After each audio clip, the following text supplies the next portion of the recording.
Hello students, audience, friends and guys, welcome in my YouTube channel. मैं प्रवेश कुमार आप सबके अपने चैनल इंग्लिश विद प्रवेश में मोस्ट वेलकम करता हूं और आशा करता हूं मेरे एफर्ट्स, मेरे कंटेंट्स आपकी लाइफ में नॉलेज इंप्रूवमेंट में काफ़ी यूजफुल और बेनिफिशियल होंगे। सो गाइज, यदि आप मेरे चैनल के सब्सक्राइब नहीं है तो प्लीज़ सबसे पहले चैनल को सब्सक्राइब कर दीजिएगा। सब्सक्राइब के साइड में जो बेल का आइकन है उसको प्रेस कर दीजिएगा ताकि हर रोज़ आने वाली नोटिफिकेशन बिल्कुल सही टाइम पर मिल जाए। सो फ्रेंड्स, टाइम को वेस्ट ना करते कम टू द पॉइंट पर आते हैं। तो स्टूडेंट्स, ये चाइल्डहुड ये पोइम है, ये सीरीज में फोर्थ पोइम है स्टूडेंट्स। 11th के सिलेबस में स्टूडेंट्स पोइट्री सेक्शन में childhood in series fourth poem है, written by Marcus Natten. So students, ये देखिएगा, title of this poem childhood यानी कि बाल्यावस्था, बचपन, और रिटन बाय मार्कस नेटन। अब देखिएगा students, accent and pronunciation of a word is most important to impress and influence other persons. So अब ये जो के से पहले स्टूडेंट आर है और आर से पहले ए लेटर है। सो स्टूडेंट्स, ये जो वाउल का साउंड है उसके बाद आर है और आर के बाद कॉन्सोनेंट साउंड है, तो ऐसी सिचुएशन में आर साइलेंट होता है। ये बहुत ही माइनर थिंग है लेकिन बहुत इंपॉर्टेंट है लैंग्वेज के बिहाफ पर देखा जाए तो उसको मार्कस नहीं बोलेंगे, Marcus Natten. This poem is written by Marcus Natten and the title of this poem childhood, और in series students fourth poem है। तो डिस्कस करते हैं स्टूडेंट्स, इस पोएम में बहुत इंपॉर्टेंट पोएम है। अबाउट द पोएम के बारे में पढ़ लेते हैं। इन दिस पोइम, इस पोइम में द पोइट, कवि, लेमेंट्स का मतलब होता है स्टूडेंट्स विलाप करना, यानी कि किसी चीज़ को लेकर रिग्रेट करना, विलाप करना, उस चीज़ को काफ़ी मिस करना आप कह सकते हो। विलाप करना इसका बहुत एग्जैक्ट एक हिंदी वर्ड बनता है, हिंदी मीनिंग होता है इसका। तो लेमेंट्स विलाप करना, the loss of his childhood, यानी कि कवि जो है स्टूडेंट्स वो अपने बचपन के खो जाने का, लॉस होने का काफ़ी और रिग्रेट महसूस करता है, उस चीज़ पर वो विलाप कर रहा है, एक प्रकार से आप ये मान सकते हो। और देखिए, लॉस, लॉस एक नाउन है स्टूडेंट्स। यदि मैं ऐसे लिखता हूँ LOSE, तो इसको हम लॉस नहीं कह सकते, ये लूज है, लूज, और ये वर्ब के रूप में काम कर रहा है स्टूडेंट। इसका सेकेंड फॉर्म लॉस्ट और थर्ड फॉर्म लॉस्ट हो जाता है। और एक शब्द ऐसा ही होता है, same pronunciation but different in spelling और मीनिंग, जैसे कि हमने लिखा लूज। अब लूज स्टूडेंट्स क्या है कि एडजेक्टिव है, ये एडजेक्टिव की फॉर्म में काम कर रहा है स्टूडेंट्स। इसको भी लूज, इसका प्रोनाउंसिएशन लूज होगा और ये प्रोनाउंसिएशन भी लूज होगा स्टूडेंट्स। ये वर्ब के रूप में काम कर रहा है, ये एडजेक्टिव के रूप में काम कर रहा है। इसका मतलब होता है लूज होना, किसी चीज़ का ढीला होना, और ये लूज यानी खोना, लॉस्ट, लॉस्ट। और ये जो लॉस है स्टूडेंट्स, ये नाउन है, यानी कि एक प्रकार से हानि होना, लाभ और हानि, जैसे प्रॉफिट एंड लॉस होता है उसकी सेंस में। तो इस कविता में जो पॉइंट है स्टूडेंट्स, वो लेमेंट्स विलाप करता है अपने बचपन के खो जाने पर। यानी कि जो पॉइंट है, ये तो ऑब्वियस थिंग है स्टूडेंट्स कि वो मैच्योर है जब ये पोइम लिख रहा है, ओके। और इतने इसमें सोफिस्टिकेटेड थॉट प्रोसेस यूज़ की गई है, हाईली थॉट प्रोसेस यूज़ की गई है, तो वो मैच्योर पर्सन ही है। अब उसका बचपन खो गया है, तो कवि जो अपने बचपन को मिस करता है, तो उसी के बिहार पर उन पॉइंट ने इस पोइम को क्रिएट किया है। इट वॉज ए टाइम, तो कवि कहता है कि कब खो गया बचपन। इट वॉज ए टाइम, यह समय था, व्हेन, जब ही सिंसियरली बिलीव्ड, जब उसने, सिंसियरली मीन्स होता है स्टूडेंट सही मायने में, बिलीव्ड विश्वास किया था, दैट कि there is a heaven and hell, यानी कि students when he sincerely believed that there is a heaven and hell. अब देखिए, हेवन स्वर्ग और हेल नरक होता है स्टूडेंट्स। वैसे तो कहा जाता है कि हेवन और जो हेल है इनसे पहले कभी भी आर्टिकल यूज नहीं होता है, लेकिन पोइटिक सेंस में अगर बात किया जाए इधर, तो पोइट ने यूज़ किया है। अगर डेप्थ की बात करें, ग्रामेटिकल पोर्शन पर जाए आर्टिकल पर, तो यह आर्टिकल यूज नहीं होना चाहिए स्टूडेंट्स। तो इसमें कवि क्या कहता है कि इट वॉज ए टाइम, यह समय था, व्हेन, जब ही सिंसियरली बिलीव्ड, जब उसने सिंसियरली विश्वास किया था, सही मायने में विश्वास किया था, दैट कि there is a heaven and hell. उसका बचपन कब था स्टूडेंट्स, जब उस पोइट को ये विश्वास था, ये बिलीफ था कि हेवन और हेल नाम के कोई जगह होती है। उस समय तक तो उसका बचपन था स्टूडेंट्स, लेकिन जब माइंड से ये जो इल्यूजन था वो निकल गया कि हेवन और हेल नाम का कोई प्लेस होता भी है, तो फिर वो बचपन चला गया। इट वॉज ए टाइम, यह समय था, व्हेन, जब ही बिलीव्ड, उसने विश्वास किया, दैट कि the adults really meant what they said. कवि कहता है कि जब मुझे ये पता चल गया था, जब उस इट वॉज ए टाइम, यह वह समय था, व्हेन, जब ही बिलीव्ड, उसने विश्वास किया, दैट कि द एडल्ट्स रियली मेंट, कि जो एडल्ट्स हैं स्टूडेंट्स, जो कि आप बोल सकते हो किशोर के बाद की जो स्टेज होती है लाइफ की, यानी कि जो मैच्योर पर्सन है, जो बड़े बुजुर्ग हैं, और रियली मेंट, मेंट मीन्स होता है कि मतलब, व्हाट दे सेड, कि जो वो कहते थे, जो बड़े बुजुर्ग लोग थे, जो उन्होंने कहा, वो वास्तविक रूप में था, यानी कि उनकी बातों का मतलब था। तो उस समय उसका बचपन चला गया। यानी कि स्टूडेंट्स पोइट कहना चाहता है कि जब कोई बच्चा होता है तो बड़े बुजुर्ग होते हैं, पेरेंट्स होते हैं, फादर मदर, जो भी हमारे एल्डर ब्रदर होते हैं, उन सब की बातें हमको अच्छी लगती हैं और उनकी बातों में लॉजिक तो हम उस समय समझ नहीं पाते वैसे भी, लेकिन हम बिलीव करते हैं, ब्लाइंड बिलीव करते हैं, फेथ करते हैं उनकी बातों पर, मानते हैं उनको, क्योंकि हमारे पास कोई डिस्कस करने के लिए या फिर क्रिटिक्स थॉट प्रोसेस हमारे पास नहीं होते कि हम उनकी बात को काट सकें। लेकिन जब पोइट के माइंड में वो एक रैशनल थॉट प्रोसेस क्रिएट होनी स्टार्ट हो गई और एक प्रकार से आप ये मान सकते हो कि साइंटिफिक एटीट्यूड ने उसको इंप्रेस करना स्टार्ट कर दिया, मैच्योर पर्सन वो हो गया, तब उसको लगा कि जो ये कहते हैं बड़े बुजुर्ग लोग, वास्तव में ये जो बातें कहते हैं इनका कोई मतलब होता है। तो वो उसका बचपन था और जब उसको पता लगा कि इनकी बातों का कोई मतलब नहीं है, जो ये कहते हैं ये कुछ और है और एक्चुअल में कुछ और होता है, तो फिर उसका बचपन चला गया स्टूडेंट्स। ही बिलीव्ड, उसने विश्वास किया दैट कि people really loved one another, कि लोग जो वास्तव में एक दूसरे से प्यार करते हैं, when they talked and preached of love, यानी कि जो बातें करते हैं, टॉक्ड बातें करते हैं, प्रीच्ड उपदेश देते हैं लव यानी कि ब्रदरहुड का, और जो कामनेस होता है, पीसनेस होता है, शांति भाईचारे की भावना जो फैलाते हैं और अच्छे काम करने के लिए प्रेरित करते हैं, सदा खुश रहने की बात करते हैं। तो जो वो लोग ऐसी बातें करते हैं स्टूडेंट्स जो कि लव को स्प्रेड करने की बातें करते हैं, तो उस समय तक उसका बचपन था। लेकिन जब कभी कोई बात समझ आ गई कि ये जो बड़े लोग हैं ये सिर्फ बातें ही लव की करते हैं, उपदेश ही लव के देते हैं, लेकिन एक्चुअल में ऐसा कुछ नहीं करते ये। But now all that innocence is gone, किंतु अब वो सारी इनोसेंस, सारी मासूमियत, सारी सादगी चली गई है। नाउ ही थिंक्स, अब कभी सोचता है दैट कि heaven and hell are no real places, अब कभी को पता लग गया है कि हेवन और हेल जो है, नरक और जो स्वर्ग है, ऐसे इस नाम के कोई स्थान एक्चुअल में है नहीं, कोई एग्जिस्टेंस है नहीं, ये तो इमेजिनरी है खाली एक, यानी कि इनको हम स्टार्टिंग से मानते आए हैं, एक ट्रेडिशनल बिलीफ है, ये कोई रियल एग्जिस्ट नहीं करता ये प्लेस। एट लास्ट, आखिर में द पोइट कवि वंडर्स, हैरान होता है, when and where he lost his childhood, कि कवि लास्ट में काफ़ी वंडर फील करता है स्टूडेंट्स कि कब और कहाँ ही लॉस्ट, उसने खो दिया, ही चाइल्डहुड, अपना बचपन खो दिया है, कि वो कौन सा समय था जब उसका बचपन चला गया और कहाँ कौन से प्लेस पर चला गया। ही कैन ओनली से, कवि केवल कह सकता है दैट कि it has gone to some forgotten place, कि ये कुछ भूले हुए स्थानों पर चला गया। स्टूडेंट्स, ये फॉरगॉटन प्लेस जो है ये कोई एक्चुअल में प्लेस नहीं है, कोई प्रैक्टिकल ये चीज़ नहीं बताई जा रही है। उसका जो चाइल्डहुड था या फिर इन्फेंटहुड था वो कहीं रिप्लेस हो गया है, कहीं ट्रांसफ़र हो गया एक जगह से दूसरी जगह पर, ऐसा कुछ नहीं है स्टूडेंट्स। एक्चुअल में क्या है कि बचपन जो होता है, जो इनोसेंसी हमारे अंदर होती है, जो मासूमियत हमारे अंदर होती है, वो एक्चुअल में होती है, हम उसको खुद ही हिडन कर लेते हैं, छुपा लेते हैं, खुद हाइड कर लेते हैं उस चीज़ को। That is hidden in the face of an infant, कवि कहता है कि वो फॉरगॉटन प्लेस कौन सा है, भूला हुआ स्थान कौन सा है, that is hidden in the face of an infant, यानी शिशु के चेहरे में उसका बचपन चला गया। क्योंकि जब कोई बच्चा होता है तो उसकी जो स्माइल होती है, यानी कि कंप्लीटली फेस पर ऑनेस्टी दिखाई देती है स्टूडेंट्स, सब कुछ रियल होता है, रियल कलर में होता है, कोई फेक नहीं होता है, राइट। लेकिन जो जो ग्रोअप होते रहते हैं हम, तो हमारी थॉट प्रोसेस में यानी हमारी एक्टिविटीज़ में वो रियलिटी ख़त्म होनी स्टार्ट हो जाती है, हम फेक बनने स्टार्ट हो जाते हैं। एक्चुअल में हम सोचते कुछ और हैं और डेफिनेटली जो एक्शन परफॉर्म करते हैं कुछ और हैं, दिखते कुछ और हैं।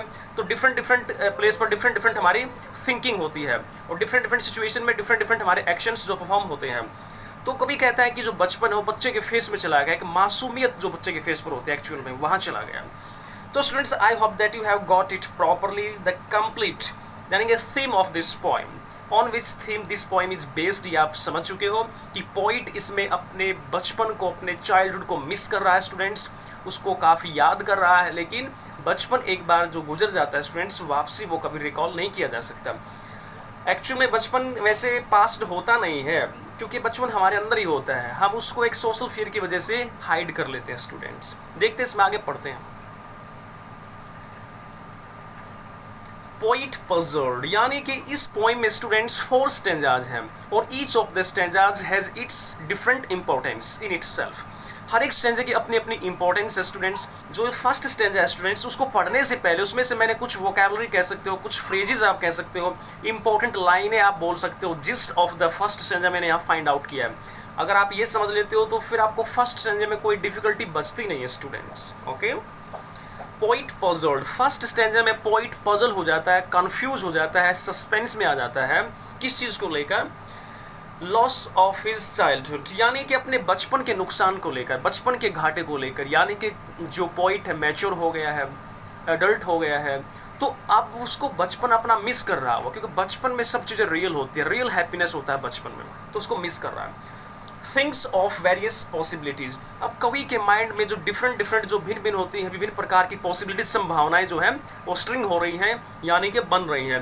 अब कवि जो है अलग अलग पॉसिबिलिटीज़ को दिमाग में लेकर आ रहा है, अलग अलग पॉसिबिलिटीज़ क्रिएट हो रही हैं कि मेरा बचपन कब चला गया, कहाँ चला गया, कैसे चला गया। तो फर्स्ट, सेकंड और थर्ड स्टैंजाज में स्टूडेंट्स कभी सिर्फ यही कहता है कि कब चला गया, एट व्हाट टाइम, किस समय चला गया, ओके। और लास्ट स्टैंजा ऑफ कंक्लूजन उसमें बोलता है कि कहाँ चला गया, ओके। तो ये फर्स्ट स्टैंजा का ही ब्रीफिंग है यहाँ पर। तो पोइट के माइंड में डिफरेंट जो है वेरियस इसको बोलते हैं पॉसिबिलिटीज़ क्रिएट होते हैं कि कब चला गया, कैसे चला गया। When completed एज ऑफ 11, कवि मानता है कि जब वो कवि 11 ईयर्स कंप्लीट किया उसने और 12th में स्टार्टिंग हुआ, तब उसका बचपन चला गया, यानी कि 11 वर्ष का जब वो था तो बचपन था, और 11 ईयर्स कंप्लीट हुआ तो बचपन चला गया। Started thinking like a rational human being, कभी बोलता है कि जब मैंने रेशनल का मतलब होता है तर्क संगत, यानी कि साइंटिफिक थॉट प्रोसेस माइंड में क्रिएट होना स्टार्ट हो गया, एक साइंटिफिक एटीट्यूड उस पोइट के अंदर आ गया, यानी कि रीजन पर जोर देना स्टार्ट कर दिया, एक तर्क संगत, ओके। एक्चुअल में एक लॉजिकल सोच जो होती है, लॉजिकल थिंकिंग जिसको बोलते हैं, वो रैशनल होता है। तो कभी कहता है कि जब मैंने रैशनल थिंकिंग स्टार्ट की, यानी कि एक तर्क संगत, वाद विवाद, किस कोई चीज़ मुझे समझ नहीं आती, कोई डाउट है तो मैं क्रिटिसाइज कर सकता हूँ, तो ऐसी थॉट प्रोसेस को बोलते हैं रैशनल थिंकिंग। तो जब कवि इतना मैच्योर हो गया कि उसमें रैशनल जो थिंकिंग क्रिएट हो गई, तो वो मानता है कि मेरा बचपन तब चला गया होगा, क्योंकि बच्चे कभी ज़्यादा क्रिटिक्स करते नहीं है स्टूडेंट्स, उनमें कोई क्रिटिसाइज करने की कोई एबिलिटी नहीं होती है, क्योंकि वो अपने ही पॉइंट पर पूरी तरह से श्योर नहीं होते हैं। वो बड़े जो होते हैं, उनके जो एल्डर होते हैं, उन्हीं की बातों पर बिलीव करते हैं। तो कवि के पास जब इतनी एबिलिटी आ गई थॉट प्रोसेस के लेवल पर कि वो अपने डिसीजन खुद ले सकता है, तब वो बोलता है कि मैं बड़ा हो गया हूँ, मेरा बचपन चला गया। Hello and haven not in geography, students इसमें बोलता है कि हेल और हेवन, यानी कि नरक और स्वर्ग जो है, नॉट इन जियोग्राफी।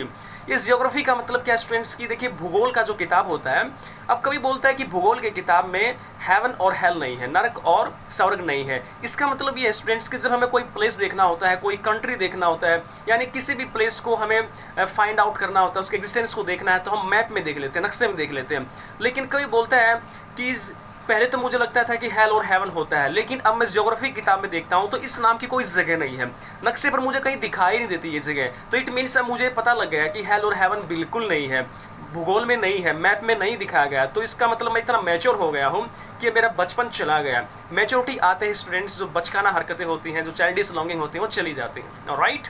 तो ये फर्स्ट स्टैंजा का कंप्लीट एग्जिस्ट कंक्लूजन था स्टूडेंट्स। अब डिस्कस करते हैं first stanza of this poem. I hope that you have got it properly students. फिर भी कोई डाउट है, it's your own right to write something in comment box and I will say with assurance that I will try to solve problem that time students, okay. Very good students. Stanza first students, तो इसको intentionally वॉचफुली और consciously focus करना है students. अब इसको हम line by line word to word इसकी explanation पढ़ने वाले हैं। When did my childhood go, इस फर्स्ट स्टेंजा में स्टूडेंट्स जो पॉइंट है वो क्वेश्चन पुट करता है कि when did my childhood go, मेरा बचपन कब चला गया, एट व्हाट टाइम, किस समय पर चला गया, कौन सा वक्त था जब बचपन चला गया। वॉज इट द डे, क्या यह समय था। आई सीज टू बी 11, देखिए स्टूडेंट्स सीज्ड एक वर्ब के रूप में काम कर रहा है, पास्ट इंडेफिनिट है, और सीज्ड का मतलब होता है समाप्त होना, रोकना किसी चीज़ को। अब देखिएगा मैं यहाँ आपको इसे कुछ डिफरेंट वर्ड बता देता हूँ। यदि हम लिखते हैं SEIZE, सीज ये भी वर्ब है, और इसका मतलब होता है स्टूडेंट्स कि किसी चीज़ को जब्त कर लेना। और एक शब्द होता है स्टूडेंट्स हमारे पास, चलो मैं यहाँ लिख देता हूँ SEIZE, ये सीज होता है, ये नाउन के रूप में काम करता है। ये होता है स्टूडेंट्स घेराबंदी करना, सेना का घेराव। और एक बहुत डिफरेंट सरप्राइजिंग थिंग ये रहेगी, यदि मैं इसको ऐसे लिख दूँ, SI को पहले लिखता हूँ, E को बाद में, सीज, देखिएगा स्पेलिंग मैंने चेंज कर दिया, EIIE। अब इसका मीनिंग सेम वही है, नाउन के रूप में काम करा, घेराव, घेराबंदी करना। लेकिन ये जो सीज लिखा था मैंने, ये वर्ब है, इसका मतलब होता है स्टूडेंट जब्त करना। और CESE, सीज का मतलब होता है समाप्त होना, रोकना। तो वॉज इट द डे, क्या यह वह दिन था। आई सीज टू बी 11, जब मैंने कंप्लीट किया था, टू बी 11, 11 का होना, यानी कि 11 वर्ष की जो अवधि थी, या फिर 11 वर्ष की जो मेरी टाइम पीरियड था, वो मैंने कंप्लीट कर लिया था, मैं 11 वर्ष का हो गया था। सीज मतलब समाप्ति हो गई थी, किस चीज़ की, 11 ईयर्स की, 11 वर्ष मैंने पूरे कर लिए थे। क्या ये वही समय था जब मेरा बचपन चला गया। वॉज इट द टाइम, क्या यह यही समय था। Was it the time students, क्या यह वही समय था। I realised that hell and heaven, जब मैंने महसूस किया दैट की हेल एंड हेवन, नरक और स्वर्ग, कुड नॉट बी फाउंड, नहीं पाए जा सकते, इन जियोग्राफी, भूगोल की किताब में। जैसे कि मैंने जिस्ट में पढ़ाया आपको स्टूडेंट्स, ब्रीफिंग में पढ़ाया कि जियोग्राफी की बुक्स में जब पोइट को हेल और हेवन नहीं मिलते हैं, जब पोइट को जियोग्राफी की बुक में हेल और हेवन नहीं मिलते हैं, तो कभी को लगता है कि मैं इतना मैच्योर हो गया हूँ कि मैं भूगोल की किताब में मैप को देख सकता हूँ, समझ सकता हूँ कि इसमें हेल और हेवन नहीं है। इट मीन्स मेरा बचपन चला गया, मैच्योरिटी आते ही बचपन चला गया है। And therefore could not be, और इसलिए कहीं भी नहीं इनको ढूंढा जा सकता। वॉज दैट द डे, क्या ये वही दिन था जब मेरा बचपन चला गया। तो स्टूडेंट्स, इस स्टेंजे में कवि ने 3 मेन पॉइंट्स को इंडिकेट किया है जब उसने कंपेयर किया अपने बचपन के चले जाने का और मैच्योरिटी के आने का। यानी कि जब कवि 11 वर्ष का हो गया कंप्लीट और 12th में स्टार्टिंग हुआ, तो 11 वर्ष का जब तक वो नहीं हुआ था तो उसमें बचपन था, लेकिन 11 कंप्लीट करने के बाद 12th में आने के बाद उसका बचपन चला गया। तो इस वक्त से पहले, इस टाइम से पहले बचपन था, इसके बाद चला गया। सेकंड कंपैरिजन कहाँ किया, हेल और हेवन, जियोग्राफी। यानी कि जब कवि को हेल और हेवन नहीं मिला जियोग्राफी की बुक में, तो उस समय उसका बचपन चला गया। जब उसके पेरेंट्स बोलते थे कि बेटा स्वर्ग होता है, नरक होता है, जो कि अच्छे कार्य करते हैं, जो गुड डूअर्स होते हैं उनको स्वर्ग मिलता है, जो कि बैड वर्क करते हैं उनको नरक मिलता है, तो हम बिलीव करते थे, ब्लाइंडली अटैच होते थे पेरेंट्स से कि हाँ ठीक है ऐसा ही होता है। लेकिन कभी भी इतना मैच्योर हो गया, उसको लगता है कि नहीं ऐसा कुछ नहीं है, भूगोल में कहीं भी ऐसा प्लेस नहीं है। तो यहाँ इस पॉइंट से पहले वो क्या था, बच्चा था, चाइल्डहुड में था, लेकिन इसके बाद उसका चाइल्डहुड चला गया स्टूडेंट्स। उसके बाद इसने इसमें कहा है कि वॉज दैट द डे, क्या वही दिन था। इट मीन्स जब ये इतना मैच्योर हो गया, इसकी जो थॉट प्रोसेस वो रैशनल ह्यूमन बीइंग की थॉट प्रोसेस जैसी होगी, अब ये तर्क वितर्क करने लग गया, तो इसका बचपन चला गया students. Okay, I hope that you have got it properly students. Questions with answers देखते हैं students. Name the poem and the poet. First question, इसमें पोइम का नाम बताना है स्टूडेंट्स और पोइट का नाम बताना है। ये क्वेश्चन स्पेशली आप लोगों के लिए है, आपको इसका आंसर कमेंट बॉक्स में डालना है और मैं आपके इस क्वेश्चन के आंसर का इंतजार करूंगा students. Okay, it is your on responsibility. जैसे कि मैंने पढ़ाई दिया पोइम क्या है और पोइट क्या है। Second question, when does he think, वह कब सोचता है, he had ceased to be a child, वह कब सोचता है कि ही हैड सीज्ड, कि वह समाप्त कर चुका था, टू बी अ चाइल्ड, एक बच्चा होना, यानी कि बाल्यावस्था को पूरा कर चुका था, कब। He thinks, वह सोचता है, ही किसको इंडिकेट कर रहा है स्टूडेंट्स, कवि है ये। He thinks, वह सोचता है, it was the day when he entered his 12th year, जब कवि 11 वर्ष कंप्लीट किया कवि ने और 12वें वर्ष में वो स्टार्ट हुआ, तभी उसका बचपन चला गया, जैसे कि आपने स्टेंजे में पढ़ा है। थर्ड क्वेश्चन पढ़िएगा, how did he feel about haven and hello in his childhood, कवि ने कैसा महसूस किया, पास्ट इंडेफिनिट में, about haven and hello in his childhood, बचपन में कवि को स्वर्ग और नरक कैसा लगता था। He felt they were real places, बचपन में कवि को लगता था कि ये स्थान रियल में है, एक्चुअल में इनका एग्जिस्टेंस है, हेल और हेवन दोनों जगह हैं। Where one went to live after death, जहाँ कोई भी जा सकता है, कम, मरने के बाद जो उनका लाइफ होता है। देखिए मरने के बाद का जो एक जीवन माना जाता था कि मरने के बाद इंसान अच्छे कर्म करेगा तो हेवन में जाएगा, यदि बुरे कर्म करेगा तो हेल में जाएगा। तो मरने के बाद का जो प्रोसेस होता है, आफ्टर लाइफ का जो प्रोसेस है, डेथ होने के बाद का प्रोसेस जो है, तो उसको कवि को पूरा विश्वास था, कंप्लीटली वो बिलीव करता था कि होते हैं ये जगह, जब वो बचपन में था। फोर्थ क्वेश्चन देखिएगा students, what does he think about them now, अब कवि उनके बारे में क्या सोचता है, हेल और हेवन के बारे में कवि की अब क्या थॉट प्रोसेस है स्टूडेंट्स, वो मैच्योर हो गया। Now he thinks that they are not real, अब कवि सोचता है कि वो वास्तविक नहीं है, प्लेसेस नहीं है, they are just products of imagination, वो खाली एक कल्पना के फल हैं, कल्पना की उपज है, एक्चुअल में वो जो प्लेस है एग्जिस्ट करते ही नहीं है। तो देखिएगा students, fifth question, why does he think like that, वह ऐसा क्यों सोचता है, लाइक दैट उसकी तरह से क्यों सोचता है, यानी कि हेल और हेवन नहीं है, वो ऐसा क्यों सोचता है, क्या रीजन है। ही cannot find haven and hello anywhere, वो स्वर्ग और नरक को कहीं नहीं पा सकता इन बुक्स किताबों में ऑन जियोग्राफी, भूगोल की किताबों में कहीं नहीं है ये प्लेसेस। दैट इज वाई, यही कारण है, ही थिंक्स, वह सोचता है, these places do not exist anywhere, इसलिए कवि को लगता है कि ये स्थान कहीं भी नहीं है। कवि देखिएगा हेल और हेवन का एग्जिस्टेंस मानता है जब वो चाइल्डहुड टाइम पर है, और जो मैच्योर हो जाता है, एडल्टहुड में आ जाता है, तो वो इनको एग्जिस्टेंस को नकार देता है। ऐसा क्यों है, कि ऐसा क्या प्रूफ है कि वो हेल और हेवन को नकार रहा है, उनकी एग्जिस्टेंस को मान नहीं रहा है। वो जियोग्राफी की किताब, भूगोल में, जो कि रियल प्रूफ होता है, जो मैप के अंदर देखता है, तो ऐसे कोई प्लेस है ही नहीं, एग्जिस्ट ही नहीं करते हैं स्टूडेंट्स, तो वो मानता नहीं है फिर इन चीज़ों को। देखिएगा next question, what idea does the poet want to convey in these lines, इन लाइनों में कवि क्या विचार कन्वे करना चाहता है, क्या उसका थॉट है जो वो पहुंचाना चाहता है, भेजना चाहता है। द पोइट मीन्स, कवि का अर्थ है, टू से कहने का, दैट की रैशनलिज्म टेक्स अस, रैशनलिज्म होता है स्टूडेंट्स जो कि हमारा तर्कवाद होता है, तर्क संगत जो हमारी थॉट प्रोसेस होती है, एक लॉजिकल जो थॉट प्रोसेस होती है, टेक्स अस हमको ले जाती है अवे दूर from God and religious believes. Religious belief का मतलब होता है स्टूडेंट, देखिए बिलीव्स जो है एक नाउन के रूप में काम कर रहा है और बिलीव जो होता है वर्ब के रूप में काम करता है। बिलीव वर्ब होता है, बिलीफ नाउन होता है। तो कवि का कहने का अर्थ ये है कि जो रैशनलिज्म होता है, जो कि तर्क संगत यानी कि एक लॉजिकल थॉट प्रोसेस होती है, वो हमको दूर ले जाती है भगवान से, और रिलीजियस बिलीफ्स और धार्मिक जो हमारे आस्थाएं होती हैं, जो विश्वास होते हैं, उनसे दूर ले जाती है। तो students I hope that you have got properly completely questions with answers. Okay students, next stanza पर डिस्कस करते हैं students. So students, before starting the second stanza, we need to discuss and understand some of the most important points, you can say that quotations, okay, which I have found out from this stanza. Truth of adults, यानी कि अभी stanza में कवि क्या कहता है कि truth of adults, कवि को एडल्ट्स की सच्चाई पता लगती है।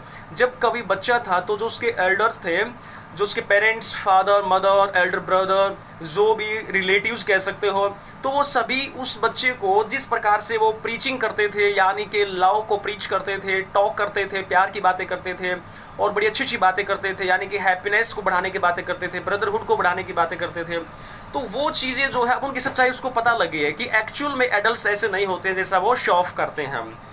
Life is not as good as it is appeared adults preached love. Life जो एक्चुअल में ऐसी इतनी अच्छी नहीं है जितनी की प्रतीत होती, जितनी की दिखाई जाती है। एडल्ट्स प्रीच्ड लव, एडल्ट्स जो है स्टूडेंट्स वो प्रीच्ड करते हैं, यानी उपदेश देना, धर्म का उपदेश देना होता है प्रीच करना। लव, एडल्ट्स क्या करते हैं स्टूडेंट्स, वो प्रीच्ड लव यानी कि प्यार का उपदेश देते हैं, बच्चों के सामने बड़ी अच्छी अच्छी बातें करते हैं, जबकि एक्चुअल रियल कलर में वो ऐसा नहीं होता।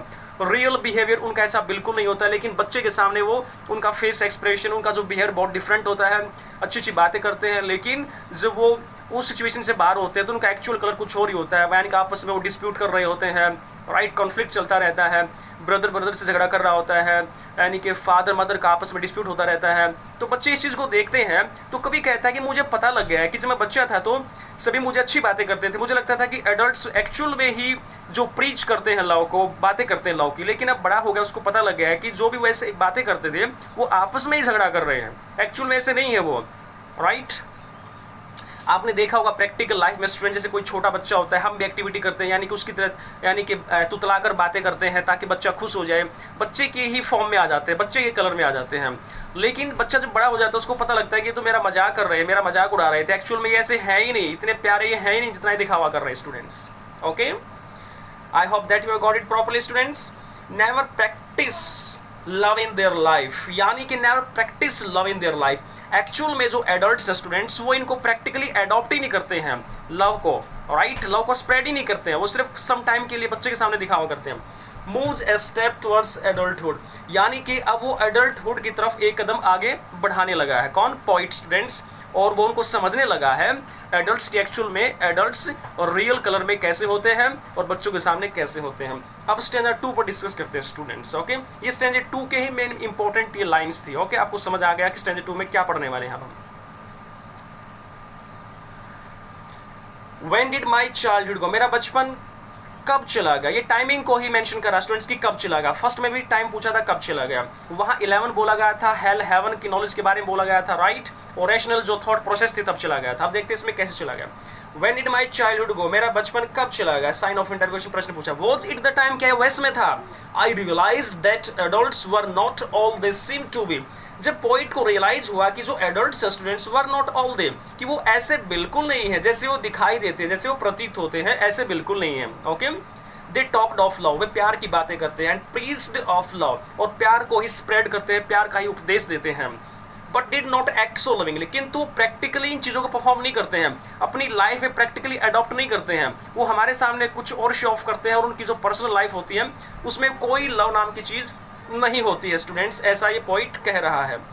Was that the day, क्या ये वही दिन था जब उसका बचपन चला गया। तो इसमें किस पॉइंट को इंडिकेट किया स्टूडेंट, जब पॉइंट के अंदर इतनी नॉलेज उसके माइंड के अंदर, यानी कि वो इतना समझने में समर्थ हो गया, इतनी कैपेबिलिटी उसमें आ गई माइंड के लेवल पर, ब्रेन के लेवल पर, कि वो एक चाइल्डहुड टाइम की जो इनोसेंसी होती है और एक मैच्योर जो लाइफ होती है, मैच्योर जो पर्सन होता है, उसकी थॉट प्रोसेस में डिफरेंस क्लियर कर सके।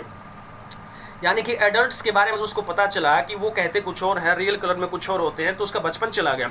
जब उसको उनकी बातें अच्छी लगती थी, जब वो बड़े बुजुर्ग जो बातें करते थे, बच्चों से जो प्यार करते थे, अफेक्शन देते थे, तो बच्चे को लगता था कि रियल में ये ऐसे ही है। तब तक तो वो पोइट जो बच्चा था, लेकिन जब पोइट के अंदर ये जो एक प्रकार से रैशनल जो थिंकिंग आ गई है, यानी कि वो सही और गलत को पहचान सकता है, डिफरेंस कर सकता है उन चीज़ों के अंदर कि एक्चुअल बिहेवियर क्या है, फेक बिहेवियर क्या है, इसका डिफरेंस करता है, तो इसका मतलब क्या, मैच्योर हो गया पोइट और उसका बचपन चला गया।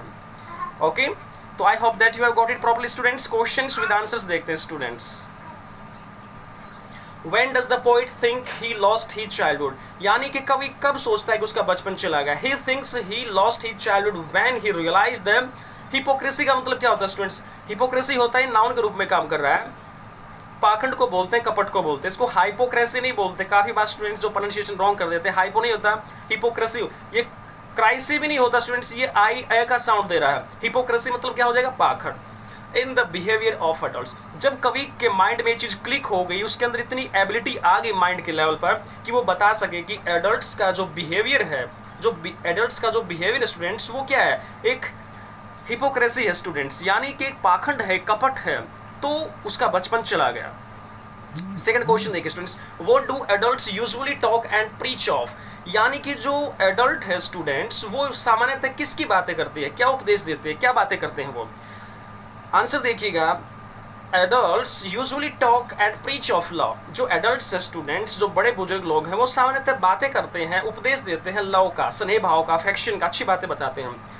नेक्स्ट क्वेश्चन देखिएगा, how do adults differ in their actions? Adults जो हो डिफर अलग कैसे हैं इन देयर एक्शंस, यानी कि वो जो एक्शन परफॉर्म करते हैं, जो एक्टिविटीज होती है, जो रियल कलर होता है, जो रियल बिहेवियर होता है उसमें, और उनका जो बच्चों के सामने जो बिहेवियर उसमें डिफरेंट कैसे होता है, वो अलग कैसे होते हैं। They are not so loving as they seem to B.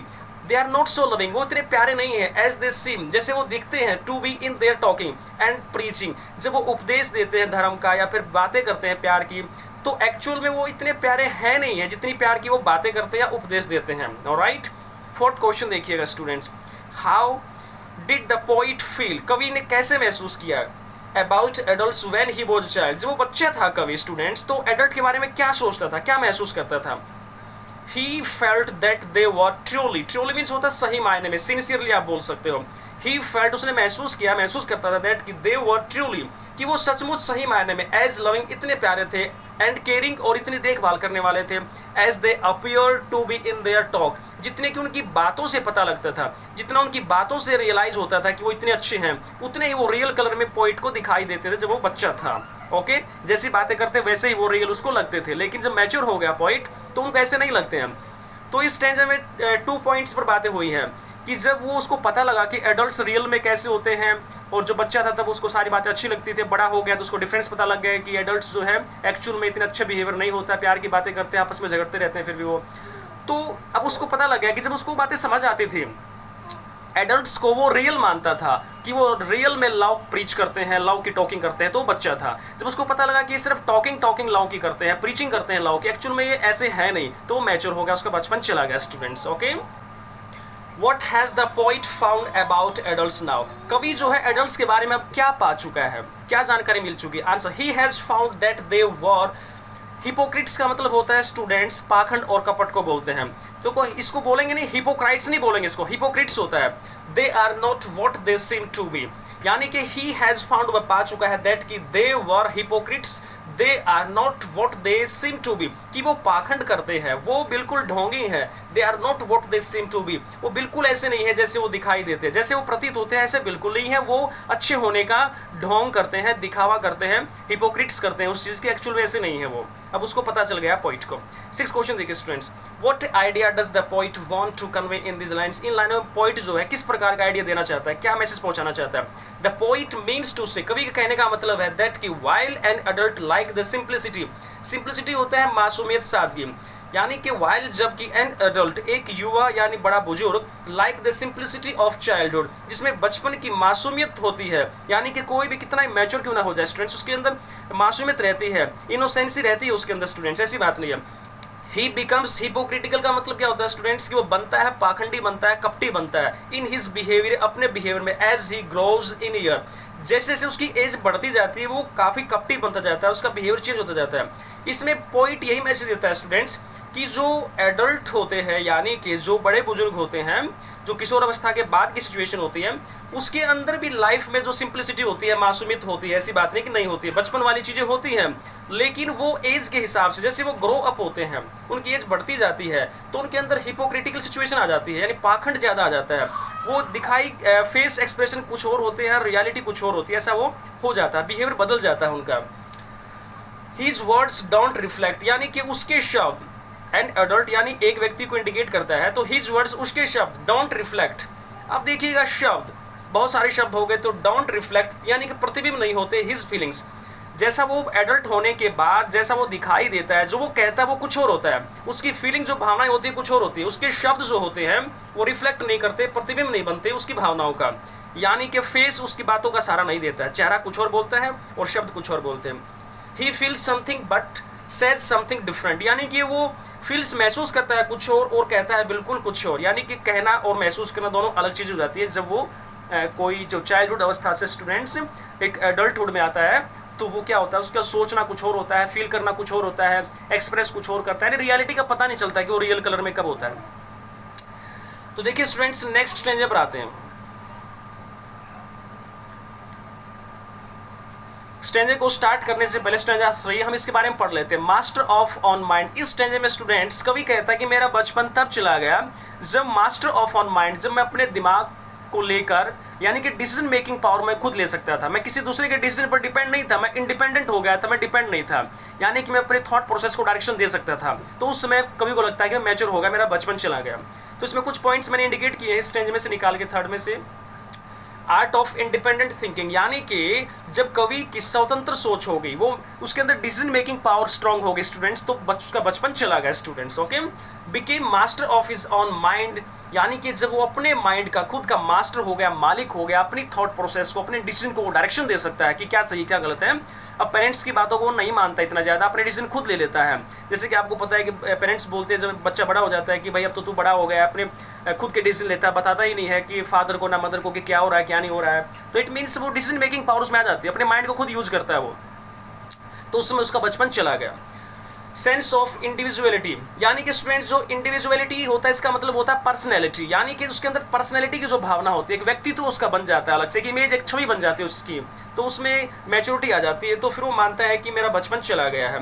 Direction of others not needed, अब उसको दूसरों की नीडेड आवश्यकता नहीं है डायरेक्शन की, अब उसको काम करने के लिए दूसरों की सलाह की, एडवाइस की जरूरत नहीं है। His thoughts are his own, अब उसके विचार खुद के हैं, जैसा वो चाहे उनको यूज कर सकता है। राइट, फेयरवेल ऑफ चाइल्डहुड, और बचपन को वो अलविदा उसमें कह देता है। अब स्टैंजा 3 पर डिस्कस करते हैं students, come to the point.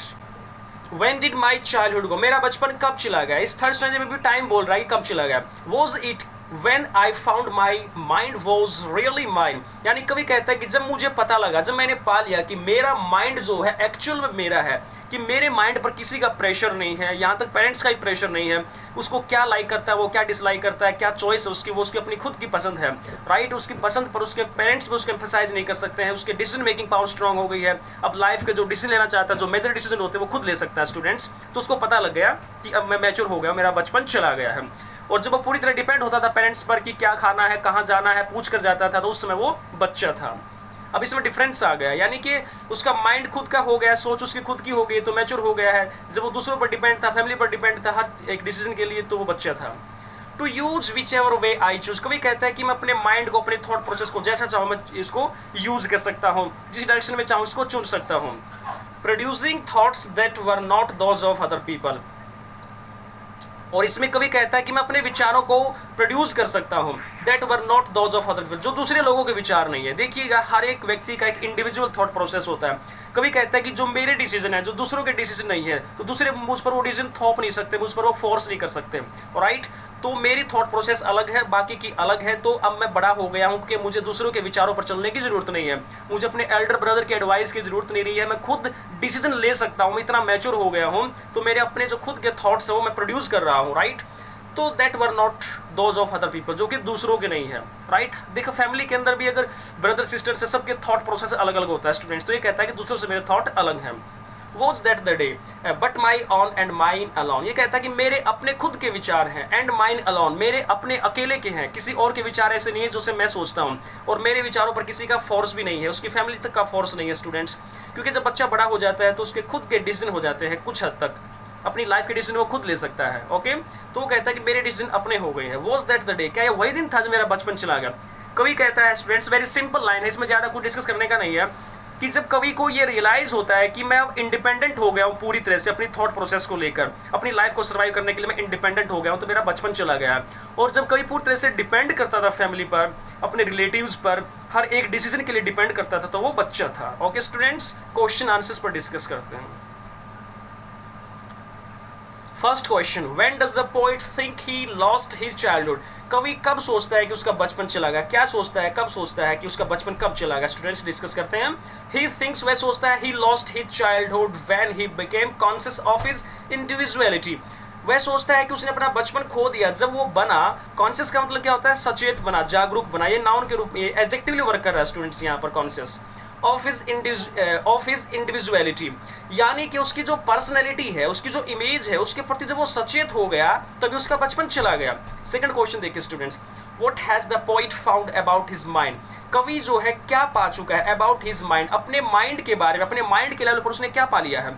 He has found that his mind is really his own। कभी पा चुका है कि उसका माइंड, उसकी डिसीजन मेकिंग पावर, उसकी थॉट प्रोसेस उसकी है, वो किसी के साथ उसको शेयर नहीं कर सकता।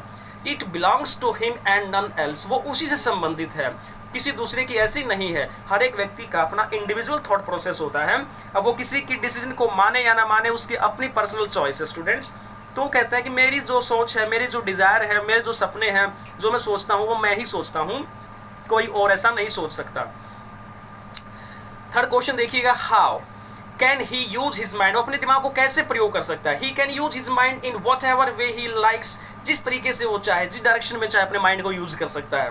वट डज, फोर्थ क्वेश्चन देखिए students, what does he say about his thoughts. कभी अपने विचारों के बारे में क्या कहता है। ही सेज, वो कहता है दैट कि his thoughts are not the thoughts of other people. उसके विचार दूसरे लोगों के विचार नहीं। मतलब क्या है कि अब उसको दूसरे लोगों की डिसीजन पर डिपेंड रहने की जरूरत नहीं है, वो इंडिपेंडेंट हो गया ब्रेन की लेवल पर, माइंड की लेवल पर। दे आर एंटायरली मीन्स होता है completely, his own, they are entirely his own. अब उसके संपूर्ण पूरी तरह से उसके विचार अपने खुद के हैं। 5 क्वेश्चन देखिए students, how does he differentiate himself from the other people. देखिएगा, हाउ डज ही डिफ्रेंशिएट, एक वर्ब के रूप में काम कर रहा है। तो डिफ्रेंशिएट मतलब क्या होता है, भिन्नता होना, अलग होना। हिमसेल्फ खुद में, वह अपने आप में कैसे अलग है, फ्रॉम द अदर पीपल, दूसरे लोगों से वह अपने आप में कैसे अलग है स्टूडेंट्स। ही सेज, वह कहता है दैट कि हिज माइंड, कि उसका दिमाग, प्रोड्यूसेस का मतलब होता है पैदा करता है, उत्पन्न करता है, थॉट्स विचार, दैट आर डिफरेंट, जो कि अलग है, from the thoughts of other people, यानी कि उसके माइंड के जो विचार है वो दूसरे लोगों के विचारों से टोटली डिफरेंट है। तो ये इसमें डिस्कस करता है, इस प्रकार वो दूसरों से पूरी तरह से डिफरेंट है, डिफरेंशिएट इसने कहा इसमें। Okay students, I hope that you have got it properly. Students discuss करते हैं last and final stage of this poem, childhood in an infant. So before starting fourth stanza students, before starting fourth stanza, I want to tell you some of the most important quotations, okay, which I have found from this stanza.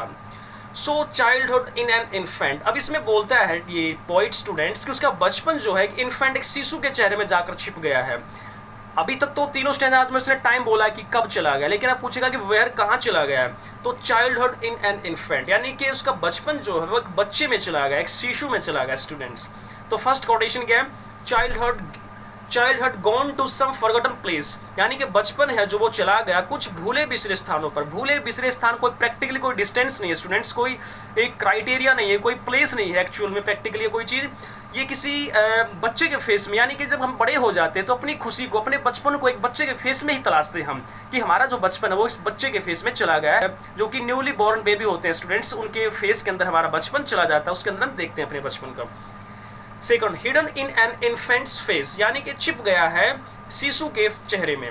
Poet implies, यहाँ से इस poet का जो है students, implies मतलब क्या अभिप्राय है इन बातों से। ये जो कॉलन होते हैं स्टूडेंट्स, इनका मतलब होता है कि जो भी बोला गया है उसको एक्सप्लेन किया जाएगा। एडोलेसेंस का मतलब होता है स्टूडेंट्स किशोरावस्था। फॉलोज चाइल्डहुड, यानी कि चाइल्डहुड जो होता है बचपन, वो किसके बाद, यानी कि बचपन के बाद क्या आता है स्टूडेंट्स, किशोरावस्था आती है, एडोलेसेंस आता है। तो एडोलेसेंस फॉलोज किसको करता है, चाइल्डहुड को फॉलो करता है। चाइल्डहुड रिप्लेस्ड इन्फेंसी, यानी कि चाइल्डहुड से पहले क्या होता है, चाइल्डहुड किस में रिप्लेस हो जाता है, यानी कि जो इन्फेंसी होती है, जो सादगी होती है, जो मासूमियत होती है स्टूडेंट्स, जो इन्फेंटहुड में होता है, वो नेक्स्ट जो स्टेप होता है लाइफ का, वो चाइल्डहुड होता है। तो मैं यहाँ क्लियर कर देता हूँ। देखिएगा, जो ह्यूमन बींग का जो लाइफ सर्कल होता है, जब हम बच्चे से बड़े होते हैं, ग्रो अप होते हैं, हमारा जो प्रोसेस ऑफ ग्रोइंग अप होता है, तो उसमें स्टार्टिंग में हम इन्फेंटहुड होते हैं, यानी कि एक बच्चे होते हैं, मासूम होते हैं, हमारे फेस पर जो मासूमियत होती है, इनोसेंस होती है, वो दिखाई देती है, ऑनेस्टी दिखाई देती है। उसके बाद हम चाइल्डहुड की स्टेज पर आते हैं स्टूडेंट। तो चाइल्डहुड में हमारी जो बाल्यावस्था जिसको आप बोल सकते हो, बचपन जिसको आप बोल सकते हो, और इन्फेंटहुड होता है शैशव अवस्था, और चाइल्डहुड होता है बाल्यावस्था। उसके बाद आता है जैसे लिखा हुआ एडोलेसेंस, यानी कि किशोर अवस्था आती है। किशोर अवस्था के बाद स्टूडेंट्स एडल्टहुड आता है, जिसको हम बोल सकते हैं कि मैच्योर एज हो जाती है, यानी मैच्योर हम हो जाते हैं, बड़े हो जाते हैं, हम एज्ड हो जाते हैं। तो प्रोसेस ऑफ ग्रोइंग अप, यानी कि बड़े होने की जो प्रोसेस है वो 4 स्टेप में होती है स्टूडेंट्स। 4 स्टेजेस हमारी लाइफ की होती हैं, 4 स्टेजेस को हम कवर करते हैं, राइट, इसमें बताया गया है। तो स्टेज 4 पर डिस्कस करते हैं अभी। Where did my childhood go, मेरा बचपन कहाँ चला गया, प्लेस की बात हो रही है स्टूडेंट्स, कहाँ चला गया। It went to some forgotten place, ये चला गया कुछ भूले बिसरे स्थानों पर। सम फॉरगॉटन प्लेस का मतलब क्या होता है, कोई ऐसी जगह जिनको हम भूल गए हैं। देखिएगा स्टूडेंट्स, हमारा बचपन कब चला जाता है हम खुद रियलाइज नहीं करते हैं। हम लाइफ की, जिंदगी की भागदौड़ में इतने बिजी होते हैं अपने एक्शंस को परफॉर्म करने के लिए, वो सोसाइटी में अपने आप को शो ऑफ करने के लिए, अपनी पर्सनैलिटी दिखाने के लिए, या फिर अपने एक्शंस को इतने हाईलाइट करने के लिए, कि हमको पता ही नहीं चलता कि हमारी मासूमियत कब चली गई है, राइट। तो अब कभी कहता है कि वो कुछ भूले हुए स्थानों पर चली गई है। भूले हुए स्थानों का मतलब क्या है, कि कहीं ऐसी जगह चली गई है कि मुझे खुद ही पता नहीं चला कि वो कहाँ चली गई है, यानी कि बच्चे के फेस में जाकर वो छुप गई है। और एक्चुअल में जैसे मैंने कहा स्टूडेंट्स की बचपन हमारा कहीं नहीं जाता है, बचपन हमारा हमारे पास ही होता है। जब हम बच्चे होते हैं तो हमारी जो एक्टिविटीज़ होती हैं वो सब एक बिल्कुल रियल होती हैं, लेकिन धीरे धीरे जब हम बड़े होने लगते हैं तो हमको हमारा जो बचपन है वो इंसल्टिंग लगता है। देखिए, बचपन की इंसल्टिंग मैं ये बात नहीं कहूँगा, बचपन की जो एक्टिविटीज़ है वो हमारी मैच्योर जो लेवल है उसके कंपैरिजन में इंसल्टिंग लगती हैं, क्योंकि हमें सोशल फेयर होता है, हम एक रैपो को, अपनी इमेज को इंपॉर्टेंस देते हैं। और जो बच्चों की एक्टिविटीज़ होती है वो मैच्योर पर्सन की साइट में वो क्या है, एक इंसल्टिंग होती हैं, एक इनोसेंस होती है उनके अंदर। तो जब हम बड़े होते हैं, मैच्योर होने स्टार्ट हो जाते हैं, तो हम अपनी जो बचकाना जो हरकतें होती हैं, जो बचपन में एक्टिविटीज हम करते थे, उनको छोड़ना स्टार्ट कर देते हैं, उनको छुपाना स्टार्ट कर देते हैं। होते हमारे पास ही, लेकिन छुपाना स्टार्ट कर देते हैं। क्यों? क्योंकि हमको सोशल फियर होता है, इमेज का फियर होता है कि हमारी रैपो कहीं खराब ना हो जाए, कि कोई हमको बोलेगा कि देखो बच्चों जैसी एक्टिविटी कर रहा है। लेकिन जब हम अकेले होते हैं, अपने रियल कलर में होते हैं, तो कहीं ना कहीं हम बचकाना हरकत करते हैं, अपने बचपन की एक्टिविटीज़ को दोहराते हैं। स्टूडेंट्स, आपको पता होगा कि जब हम ऑफिस में होते हैं, कहीं अपने प्रोफेशन में होते हैं, तो हम बहुत सिंसियर मैच्योर होते हैं, और जब घर पर होते हैं, रियल कलर में होते हैं, तो हम बच्चों की तरह एक्टिविटी करते हैं, राइट। तो बचपन जाता कहीं नहीं है, बचपन को हम छुपा लेते हैं, खुद हाइड कर लेते हैं, ताकि हमारी इमेज काफ़ी सिंसियर और मैच्योर पर्सन की बने। तो ये दिखावे के लिए हम बचपन को किल कर देते हैं students, okay. That is hidden an infant's face, ये एक बचपन, एक यानी किसी बोला that is hidden in an infant face, कभी कहता है कि ये छुप गया है, एक बच्चे के चेहरे में जाकर छुप गया है। दैट्स ऑल आई नो, कभी बोलता है कि जितना मैं जानता हूँ इतना ही है, कभी बोलता है कि जितना मैं जानता हूँ वो ये है कि मेरा बचपन जो है वो बच्चे के फेस में जाकर छुप गया। यानी कि जो न्यूली बॉर्न बेबी होते हैं स्टूडेंट्स, तो ऑनेस्टी उनके फेस पर दिखाई देती है, रियलिटी दिखाई देती है, ओके। तो वो बोलता है कि बचपन जो है वो बच्चे के फेस में जाकर छुप जाता है। क्वेश्चन आंसर्स पर डिस्कस करते हैं students. First question, where does the poet think his childhood has gone, कवि क्या सोचता है कि उसका बचपन कहाँ चला गया, उसका बचपन कहाँ चला गया, इसके बारे में क्या सोच रहा है। ही थिंक्स, वह सोचता है, it has gone to some forgotten places, कुछ भूले बिसरे स्थानों पर चला गया। Second question, explain the word some forgotten place, इसको एक्सप्लेन कीजिएगा। The poet remains so much caught in the ways of the world, कवि जो है अपने आप को संसार के वेज जो है, तौर तरीके जो है, जो संसार में हमारी जो भागदौड़ होती है, जो रैपो होती है, उसके अंदर अपने आप को इतना फंसा हुआ पाता है, इतना कॉट पाता है, दैट कि ही हार्डली एवर रिमेंबर्स, कि वो बड़ी मुश्किल से ही शायद कभी याद करता है, हिज चाइल्डहुड, अपने बचपन को। हम अपने बचपन की एक्टिविटीज़ को धीरे धीरे खुद भूलना स्टार्ट कर देते हैं सोशल फियर की वजह से।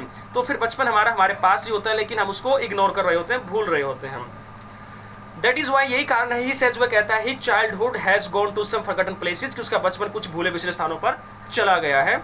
ओके स्टूडेंट्स, देखते हैं third question, where does the poet think his childhood, यानी कि कवि कहाँ सोचता है कि उसका बचपन जो है कैन बी फाउंड, पाया जा सकता है। आंसर, ही थिंक्स, वह सोचता है, it can be found in an infant's face, उसको पाया जा सकता है, एक बच्चे के फेस में उसको ढूंढा जा सकता है। तो स्टूडेंट्स, ये था आपका fourth poem in series 11th class के लिए students, I hope that you have got completely explanation of these 4 stanzas and about the poem and the completely each of the statements that I have already explained in this poem students. Okay, फिर भी कोई doubt है तो आप उसको share कर सकते हो कमेंट बॉक्स में स्टूडेंट्स. सो स्टूडेंट्स, मिलते हैं नेक्स्ट वीडियो में नेक्स्ट कंटेंट के साथ. तब तक के लिए thanks for watching this video. Thank you very much. Take care, keep studying, keep enjoying. Bye guys and best of luck.